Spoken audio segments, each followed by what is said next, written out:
Hello and welcome to the Daily Mill for Wednesday, the 5th of April 2023. In today's Mill News, we're going to start off with this from southernnews.co.uk. Gary Rowett explaining why first team players were playing for the under 21s when they played on Monday and beat Burnley 1-0. Tyler Berry scored as Kevin Nugent's side won 1-0 at the Den on Monday afternoon. 8 first-team players featured for Millwall under-21s on Monday afternoon, including Tyler Berry, Mason Bennett and Billy Mitchell. The trio were brought back for their first competitive minutes since picking up injuries earlier this year, with Berry taking a knock to his hip in January, while Bennett and Mitchell both suffered ankle ligament damage in February. They started for the Young Lions against Burnley under-21s alongside Bartosz Białkowski, Scott Malone, George Evans, Sean Hutchinson and Romain Esse, with Berry scoring in the 70th minute to give his side a 1-0 win. Manager Gary Rowett explained that the decision was made in order to keep his entire squad match fit ahead of their final 7 games of the Championship season, with everyone expected to play a part in the next few weeks. I think it's a tough balance for the players that aren't in the team, he told me. Take someone like Evo, who's a great lad and he's a very good footballer. He trains really well, and not be able to reward him by starting him or putting him on the bench, it's tough. There's no easy way to go about it. I think those players that haven't been in the team regularly understand that their job is to be ready. And to be ready, you've got to train well and make sure you look after yourself. Monday's game was really our last opportunity to get some minutes into them. To be ready for the last 7 games, with everyone either playing some minutes or starting games going into them. And that's the aim, but it's always a tough balance. So there you go. As we suspected, is this stroke of genius, or is this silly? It may have caused Hutch to be injured. We don't know. He did go off at half time, and it looked to me, I was at the game, that he wasn't moving right. But here's the thing, and I said this in the video the other day, if his body is going to break down again, lucky that it happened in an under-21 game, not in a league game, especially not in the game on Friday against Luton, or the game in the end of the season against Blackburn, or God forbid in the playoff semi-final or the playoff final. So could be a stroke of genius there from Gary Rowett. Now, talking about Friday's game, here we go again, another sellout. Like I said, Millwall fever. The fans have got the Millwall fever. They think something's happening, and they want to be there to be a part of it. They want to join in and get involved, as we expected. Another Den sellout. Millwall confirmed bumper crowd for Luton. And Millwall have confirmed that Friday's clash at home to fellow Championship promotion hopeful Luton Town is sold out. Although they did put on their Twitter account this afternoon that if you truly and utterly do want to attend that game, they are still selling some hospitality packages, which I'm not sure. I didn't check the prices, but I think they range from something like 100 to 200, from like gold, silver, whatever, platinum. So if you're that desperate, you're gonna have to get one of them because all the cheap seats have sold out. So Rob Edwards' side head to the Den unbeaten in their last 5 league outings and 6 points off the top 2 spots in the table. An attendance of 18,524, which was Mill's biggest crowd since 1995, turned up for the 1-1 draw against Sunderland in February. The reverse fixture saw these two sides play out a 2-2 draw. Zion Fleming and Tom Bradshaw put Garrett's side 2-0 up. The goals from Elijah and Ibeyo and Luke Berry saw the sides share the points. Speaking after the draw at West Brom last weekend, Rowett said, "We've worked hard to be where we are. There are 7 games left. I don't think you're going to be out of touch. I don't think you're going to be miles off teams and sitting pretty with 3 games to go. We've got to just keep chalking up the points." Indeed, game by game, 3 points by 3 points, we'll get there. So there you go. Another sellout. Will it be a record-breaking crowd again? hard to see. I guess. Don't know how they could do that. Maybe if there's less comps and they sold every seat, and even if they sold all the disabled seating as well. I don't know how many away fans, if they sold as many away fans as they're allowed. Yes, it could break more records. I don't know. So what kind of team are we going to put out on Friday? Well, it seems that Charlie Cresswell will not be involved. A waiting game for Millwall's Gary Rowett provides update on Leeds loanee Charlie Cresswell's eye injury. This is from londonnewsonline.co.uk. South London Press's online website. Millwall are still waiting to discover the full extent of Charlie Cresswell's eye injury. The Leeds United centre-back came off in stoppage time on Saturday. England under-21 international Cresswell suffered a fractured eye socket in an aerial challenge from West Brom forward Daryl Dyke. I think it was a hairline fracture. I heard that being banned with a hairline. It was very minimal. Cresswell's form had seen him retain his first team starting spot since club captain Sean Hutchinson returned to full fitness, but he looks likely to miss Friday's home game against Luton Town and Monday's trip to Hull City. So yeah, he's not going to be playing on Friday or Monday. Cresswell's initial scan on his injury was organised by his parent club, as it should be. He went to see a specialist and it was too swollen for them to be definitive, Rowett told the South London Press. We're waiting on the prognosis for what the next step is. So yeah, they need the swelling to go down before they can even tell what the hell's going on. I presume the next step is either an operation, which wouldn't be good in terms of coming back, or possibly wearing a mask. We're waiting on that next stage until we know where we are.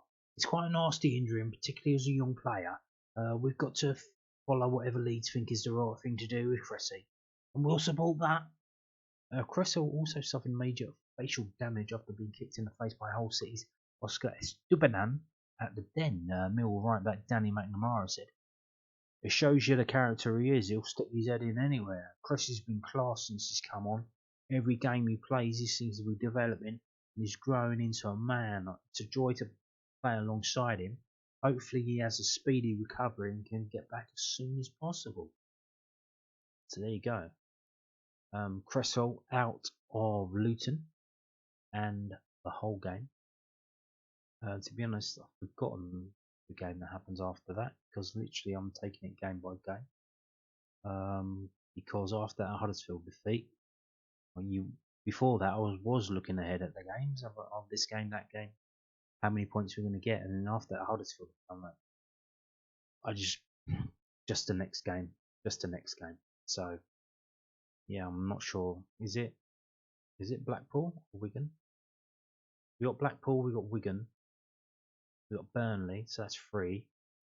We got Hull, we got Luton, that's 5. So there's 2 more games. We got 7. We have Birmingham midweek. That's at home. Yeah, I'm not too sure, to be honest. I know the next game is at Luton, and that's all that matters right now. That next game against Luton on Friday, Good Friday. Will it be a Good Friday? No. Now, comrades, here we go. This is from southernnews.co.uk. A piece about the Russian Millwall fans. May have heard of these before. Obviously, quite pertinent with the situation happening in Ukraine. And Russians, ordinary Russians, those who are guilty, those who are innocent, those who are literally don't care about what's happening in the geopolitical world, are all being affected. We saw it last year, and this has been going on for a year now. Wimbledon Lawn Tennis Association banning Belarusian and Russian players from featuring in a tournament, even though it's nothing to do with them. They're not involved. But that's collective justice. It's kind of like the thing where the police used to do stop and search because of the colour of your skin. You're being guilt by association. we've got these Russian Mill fans who are struggling at the moment, and we'll see what's going on with them right now. And this, I'm probably gonna guess that this was the inspiration for this story. Probably come about. Told you last week that Millwall were launching an international membership, and one of the guys who's running this, he replied to the club on Twitter saying, well, is this actually available around the world? Because I'm a Russian, can I get it? Because I'm literally, they're not allowed to do most things now in the world. They can't pay, they can't use Visa, MasterCard, they can't pay, they can't send money abroad. They are under embargo, so it's very difficult for them right now. And the club, the SLO came back and said, yeah, this will be available in Russia. So I don't know how they're going to pay for it, but there you go. So here we go. Russian Mill fans, like many people, just hunger for a normal life and a game at the 10. I'm pretty sure, we're probably going to find out, I haven't read this yet, and they can't even come to this country because they probably can't get visas. The Port of London is 1,774 nautical miles away from the port of St. Petersburg. Since Russia invaded Ukraine, that distance has only felt greater. Putin's brutal invasion of the sovereign nation of Ukraine has prompted the UK government to impose economic sanctions, send military aid, and ban thousands of Russians from visiting our shores. So yeah, they've been banned. They can't come to the ground. I guess maybe if Millwall played a friendly in a different country, maybe in Sweden, they probably can't even go there. I don't know. Meanwhile, Russia's isolation from the wider European community is palpable in the banning of Russian sports clubs and from international competitions and their exclusion from the UN Human Rights Council. This paper is staunch in its condemnation of the Russian government's invasion of Ukraine, and our empathy for those suffering right now is shared across Southwark. Okay, I'm guessing this. Well, we call that preempting. So they're saying they're going to say some nice things about the Russians now. So they have to preempt it by saying, oh, by the way, before we do that, we have to let you know that we're not pro-Russian government. So this week's story about Russians, Millwall fans should act as a reminder that many of the citizens of our respective countries simply long for peace. We spoke to Maxim Prokorenko, a Muscovite who fell in love with Millwall fans, and he sparked up a friendship with Bermondsey boys who came to work in Russia in the 90s. He told the news that he and the rest of the Russian Lions are opposed to the war in Ukraine, describing it as a bad dream that will not end. It's a tender reminder that as citizens of larger nations, we are sometimes powerless in the face of large geopolitical events. Max did not want the war in Ukraine, neither did the Ukrainians. They are all tragically normal people who have been caught under the wheels of history. So let his love of Millwall in the UK remind us that the bonds of friendship uniting the people of Europe are stronger than war. When the travel bans are lifted and there is finally peace, Max dreams of coming to the Den with his daughter. He dreams of standing in the gantry surrounded by his fellow fans, belting out Millwall songs before retiring to Whelan's for a pint and a chat. In this time of pain and suffering is a dream we can all share. So that's an editorial. That was by the news desk. And now we have the actual main story, which is this one,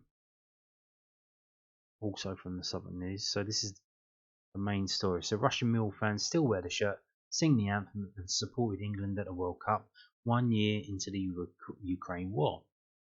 They draw the line at walking with the Union Jack at the Red Square. Russian Millwall fans are still donning the Lions shirt, singing the club's anthem and draping themselves in St George's flags over 1 year into the war in Ukraine. Despite growing tensions between the UK and Russian governments, the Millwall Muscovites have still been watching the side's promotion push at Moscow's Churchill pub, even recording a cover of the club anthem "Let Them Come." Is that in Russian? I would imagine so. Maybe it's not. I don't know. Though they're not walking with the Union Jack at the Red Square, they supported England in the World Cup and keep in touch with their Bermondsey mates. 1 year after they first spoke to the news, they still opposed the war like many people in Russia, the same as in the UK, describing it as a bad dream they can't wake up from. Their interview with the news gives a glimpse into the life of many Russians cut off from the rest of the world by President Putin's aggressive attack on neighbouring Ukraine. Supporters Club founder Maxim Prokhorenko, who fell in love with Millwall after meeting Bermondsey boys while building a factory in Russia, said, "We can do it. We are still supporting Millwall and we are supporting the England team at the last World Cup. No problems with it. Of course, we are not walking with the Union Jack at Red Square. Many people in Russia, the same as in UK, do not support the political force of the opponent, but my strong opinion is that football must be about the political situation. We just support the football team and we'll keep doing it for sure." While Putin's war of words with the UK escalates, he last month vowed to respond if the UK supplies Ukraine with tank shells made with depleted uranium. Max prays for peace. "It's a great pain for me when people are killing each other. I never thought that Russia would be in war with Ukraine. Some as none of you can imagine, I think would be in war with Scotland nowadays, for example. It's like a bad dream. I wish to wake up, but I can't." Max's dad lives in Ukraine, well, not a region where there are military operations. Thankfully, he is okay. Western trade sanctions have limited the drink choices at the Churchill pub, and travel bans prevent the boys from flying over to visit the den. But the lads still pile into the Churchill pub every Saturday to watch Gareth sides the zoo of Premier League status. "The English pub in Moscow is working. We can meet and watch Millwall there. The choice of beers, ales and whiskey is not as wide as before, but they still have many British and European brands that you can choose from.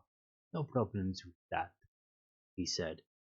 In fact, the club's band Max and the Jellied Eels Incorporated, made up of Dmitry Lugovsky, Stas Furman, Sergei Chernov, and Dmitry Miroshnichenko, recently recorded their first song, a cover of Let 'Em Come. A video clip available on Twitter shows the lads rocking out in front of a huge Millwall mural backed by a London skyline. With some of the musicians hailing from Samara, a city 1,000 kilometers from Moscow on the Volga River, they recorded the song there and plan to make a music video featuring footage in the Churchill pub. Max's love of Millwall, which began in the 90s, arose from his friendship with fans, but also his appreciation of Millwall's authenticity. He said, "I was against posh clubs and glory antics. All these Premiership clubs were not my story. Millwall is the only club mostly famous for its supporters. Most of the people thought that it's because of hooligans, but the reality is that Millwall is a big and strong family who can defend themselves and are proud to stand for the club and its colours. Many people don't understand it, but the real Millwall fans do." And there is the clip there if you wanted to check that out. I'm not going to play it. It's a Millwall Supporters Club Russia. So there you go, Millwall Supporters Club Russia. There's a clip there on that Twitter account. Or go to this story on southwarknews.co.uk and you can play it from there. It's embedded. He's still in contact with fans in South London. "We have many friends among Millwall fans. We keep talking to each other. Most of our Facebook and Twitter audience are from UK. I have just asked not to discuss politics in our social media resources." Ultimately, Max's attention is on the pitch, not the politics, and he's eager to talk about the season so far. "This season seems to be a successful one. Everyone is looking into playoffs, but the team and the manager need to work hard to reach it. But they have made a great job already, I think. With our budget and resources, reaching the playoff zone is great success. Fingers crossed we get to Wembley." Max sees no sign of an end to war, but his spirits are kept alive by the prospect of one day returning to the Den. "All my friends are waiting for us in London. I hope one day we could come to the Den to watch football and to have a few pints in Old King's Head and Whelan's with our Millwall mates." Indeed, mate, indeed. And it's just a shame if we do get to Wembley and we do get promoted that they won't be able to attend that game. Because that would be one of the keystone games in terms of being a Millwall fan. I don't know about you, but what do you think the big games in Millwall history have been, and what would they be? Obviously, the game at the old Wembley against Wigan, that was up there. That was a fantastic one. The semi-final at Old Trafford on the 4th of the 4th of the 4th, the anniversary of that's just gone. That was 19 years ago. Can you believe that? Various others as well.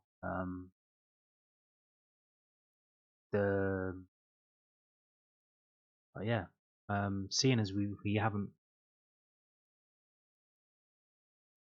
played in playoffs at this level 3 times, I think, and we haven't won a single game. We've only drawn one game, that game away at Birmingham. So to even get to that final at Wembley will be some achievement, and then we just got to hope that we get a bit of luck on the day. So anyway, why am I talking about that? Next game. What's the next game? Luton. Just talk about your next game. Now we're going to finish by talking. I'm going to show you this. These are pictures from Aiden O'Brien's Twitter account. He did a Legends tour, Line Legends tour, showing all of these people that you can see in this photograph around the ground and telling them some stories, and they all seem. I don't know if this was taken before the tour or afterwards, but they all seem. This is afterwards. They all seem very happy, don't they? So I'm sure it was a great success. All got their little goodie bags as well. So if you were wondering about these tours, Millwall are doing these tours now. There's a lot of kids. This is a kid. I believe this wasn't a kids tour. This was a Legends tour, but they do kids specific ones. And they do them during the school holidays. So the kids ones are really cheap as well. So if you ever get the chance, I would try and go along and get involved with that.